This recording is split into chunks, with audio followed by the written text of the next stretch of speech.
안녕하세요. 어렵고 딱딱한 지식을 쉽고 재미있게 정리해드리는 지식 퀸입니다. 부동산 투자의 최종 종착지는 어디인가?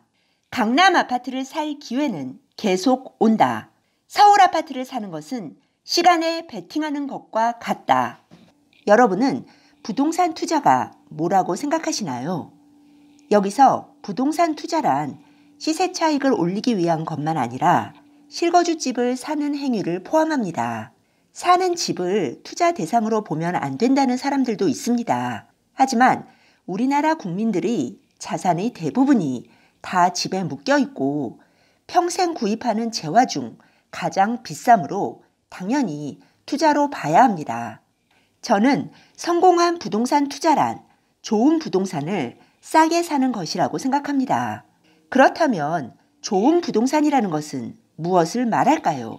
아니, 질문을 바꿔서 한국에서 부동산 투자의 최종 목표는 무엇일까요? 저는 서울, 그것도 강남 아파트라고 생각합니다. 우리가 열심히 돈을 벌고 절약해서 아파트를 사고 좋은 지역으로 옮겨가는 이 과정의 종착지가 바로 강남 아파트라는 것입니다. 왜 그럴까요? 부동산이 돈이 되고 불로소득이라고 지탄받는 것은 바로 선점 효과 때문입니다. 대도시의 목 좋은 땅은 시간의 흐름과 함께 저절로 가치가 오릅니다. 따라서 그 목을 선점하는 것이 바로 부동산 투자인 것이죠. 물론 이렇게 땅을 선점해서 돈을 버는 행위가 부당하다고 말하는 사람들도 있습니다. 땅을 선점한 사람들이 아무것도 하지 않고 가만히 앉아 돈을 버는 게 맞습니다. 거의 모든 재화가 공급을 늘릴 수 있지만 땅은 그것이 불가능합니다. 이것을 일찍 눈치챈 사람들이 좋은 땅을 선점하고 앉아서 편하게 돈을 벌고 있는 것이죠. 그런데 오늘날 일반인들이 대도시의 목 좋은 땅을 살 수 있나요? 목 좋은 땅이 나대지로 남아있을 리도 없지만 설사 그런 땅이 있더라도 단위가 너무 커서 일반인들은 살 수가 없습니다. 그러니 그 땅의 지분을 갖고 있는 아파트로 소유하는 것이죠.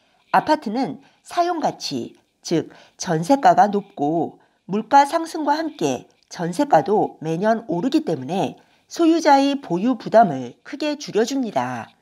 전세가나 누적된 월세가 매매가를 넘어서면 보유 부담은 0에 가까워지고요. 물론 세금은 내야 하지만요. 강남 아파트는 일반인들이 사기에 너무 비쌉니다. 하지만 역사상 자산 가치 사슬이 가장 맨 위층에 위치한 재화는 늘 비쌌습니다. 강남 아파트의 절대 가격이 일시적으로 떨어질 수는 있지만 수도권 아파트보다 싸질 수는 없습니다. 그렇게 가격이 뚝 떨어지면 사려는 사람들이 줄을 서 있으니까요. 그래서 우리는 처음에는 수도권 아파트를 사고 그 다음에 강북 아파트로 옮기고 그 다음에 마용성이라고 불리는 옐로칩 아파트로 옮기고 최종적으로 강남으로 안착하는 것입니다.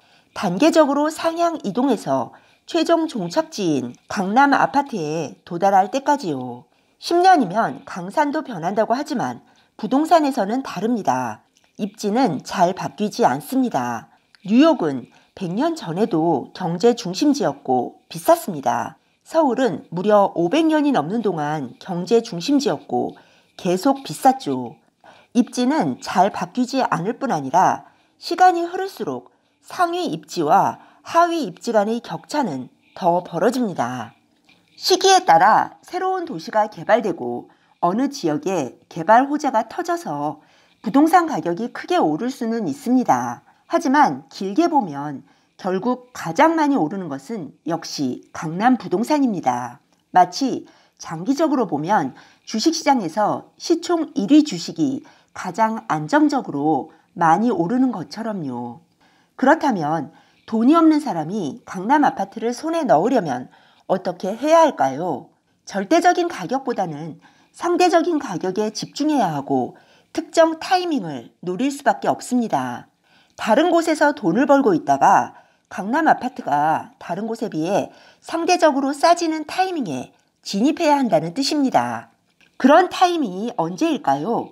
바로 부동산 침체기입니다.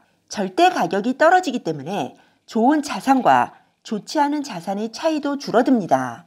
내 집을 팔고 강남 아파트를 사려면 내 집과 강남 아파트의 차이가 가장 줄어들었을 때 사야 추가로 들어가는 돈을 최소화할 수 있기 때문이죠. 이미 집이 있는 유주택자라면 사실 절대 가격은 중요하지 않습니다. 오직 내 집과 강남 아파트의 가격 차이가 중요할 뿐입니다. 주식에 비교해 볼까요? 주식시장이 일시적으로 폭락해서 우량한 주식이 배당금만 받아도 충분히 수지가 맞을 정도로 가격이 떨어지면 그 주식을 매수한 사람은 위험 부담은 하나도 없이 알짜 자산을 소유하게 됩니다. 어떤 요인으로 일시적으로 하락한 자산 가치가 사용 가치와 같아지거나 하락하는 그 결정적인 타이밍, 즉 골든 크로스 구간을 잡는 것, 그것이 바로 성공한 부동산 투자입니다. 어떤 분들은 이렇게 반박하실 수도 있습니다. 강남 아파트도 안전자산은 아니라고요. 지난 부동산 하락기, 즉 2008년에서 2012년에는 강남 아파트가 가장 많이 떨어졌다고요. 지난 하락기에 강남 아파트가 많이 떨어졌던 것은 사실입니다. 하지만 그건 당시 트렌드가 똘똘한 한 채였기 때문에 강남 아파트, 특히 대형 아파트로 유동성이 너무 몰려들었기 때문입니다. 대형을 제외한다면 강남 아파트의 하락 비율이 특별히 더 높지는 않았습니다. 하지만 이번 상승장은 다릅니다. 15억 대출 규제로 인해 오히려 지방이나 수도권으로 유동성이 들어가고 있고 강남 아파트는 상대적으로 더 싸진 셈이 되었습니다. 게다가 이번 상승장의 가장 중요한 트렌드는 신축입니다. 무조건 강남이 아니죠. 15억 대출 규제가 쉽게 풀릴 것으로 보이지는 않습니다. 따라서 앞으로도 강남이 아니라 비핵심지 신축의 상승 기세가 더 좋을 것으로 예측할 수 있습니다. 강남 아파트의 상대적 저평가가 계속될 수 있다는 것이죠. 대출 없이 살 수 있는 현금 부자들의 수요가 존재하는 초고가 아파트는 제외하고요. 따라서 실수요자라면 오히려 지금은 외곽의 신축보다는 서울 아파트, 그것도 강남 구축으로 눈을 돌려야 한다고 생각합니다. 물론 무주택자를 말하는 것이 아닙니다. 현재 집을 보유한 1주택자나 다주택자의 경우를 이야기하는 것입니다. 15억 이상의 자산을 갖고 있으면서도 지금까지 집을 사지 않은 분들은 거의 없을 테니까요.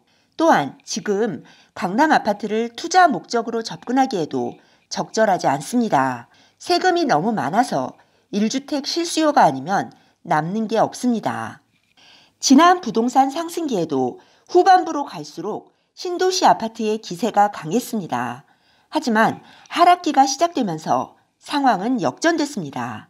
신도시 아파트와 서울 핵심지 아파트의 차이가 점점 벌어졌고 특히 신도시 대형 아파트를 분양받으신 분들이 상대적으로 손해를 많이 보았죠. 저는 이번 상승장이 끝나고 조정기가 시작되면 과거와 비슷한 현상이 일어날 것이라고 생각합니다. 그리고 원래 핵심지 아파트는 가격이 오르면 팔아서 차익을 남기겠다는 식으로 접근해서는 안 됩니다.